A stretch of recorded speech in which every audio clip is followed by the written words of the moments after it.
संस्कृति का मूल सोच है, एक ही चेतना हम सब में है।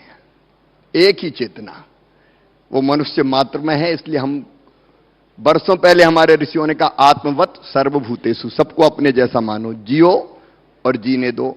हम ही तो हैं जिन्होंने कहा, अयम निजम परो वेत्ति गणना लघु चेतसाम, उदार चरिता नाम तो वसुदैव कुटुंबकम। सारी दुनिया एक परिवार है। ये उद्घोष करने वाला हमारा देश, हमारी संस्कृति, हमारा विचार। लेकिन ये कहने से काम नहीं चलेगा, इसको आचरण में उतारने की कोशिश करनी चाहिए। एक सोच ये होता है कि मैं नेता हूं, मैं मंत्री हूं, बाकी जनता है। मैं मंत्री थोड़ी हूं, मैं तो मामा हूं, क्योंकि सब अपने हैं। मध्य प्रदेश की जनता परिवार बन गई। बहनें, मेरी सारी महिलाएं मेरी बहनें हैं, उनके बेटा बेटी भांजे और भांजी है। जब ये आचरण में आता और मन से आप स्नेह करते हैं तो फिर एक के बाद एक योजना बनती चली जाती है।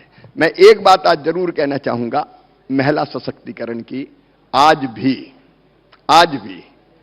स्त्री और पुरुष की समानता नहीं है, न केवल भारत में बल्कि दुनिया के कई देशों में आज भी नहीं है। मैं प्रधानमंत्री श्रीमान नरेंद्र मोदी जी को हृदय से धन्यवाद दूंगा। बेटी बचाओ बेटी पढ़ाओ से लेकर अनेकों कदम मुख्यमंत्री रहते हुए भी उठाए और बाद में भी उठाए। और मैंने बचपन में जो तकलीफ देखी थी मां बहन और विशेषकर बेटी की जिंदगी में, मैं अपने गांव में रहता था, उस गांव में मैं देखता था कि मां की इच्छा भी होती थी कि पैदा हो तो बेटे ही पैदा हो, बेटी पैदा ना हो जाए। बेटा अगर पैदा हो तो खुशियां मनाई जाए, बधाई गाई जाए, उत्सव मनाए जाए। और बेटी अगर पैदा हो जाती थी तो मां का चेहरा भी उतर जाता था। तब दिल में तकलीफ होती थी और मैं ये सोचता था कि हे भगवान, ये अंतर क्यों, ये भेदभाव क्यों?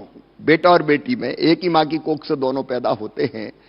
और तब मन में आया, क्योंकि एक जगह एक छोटा सा कार्यक्रम था सामूहिक विवाह का, तो मैंने ऐसे ही कहा, वक्ता के आने में देर थी तो मैं बोलता था ठीक ठाक, बोल इस लड़के को खड़ा कर दो।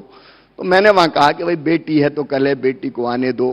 तो एक बूढ़ी अम्मा खड़ी हो गई गांव की, बोली बड़ी बात कर रहा है, बेटी को आने दो, बेटी को आने दो। बेटी आ गई और बड़ी हो गई तो शादी में दहेज का इंतजाम क्या तू करे आएगा? बड़ी बड़ी बात करने आ गया। मुझे लगा कि भाषण से काम नहीं चलेगा।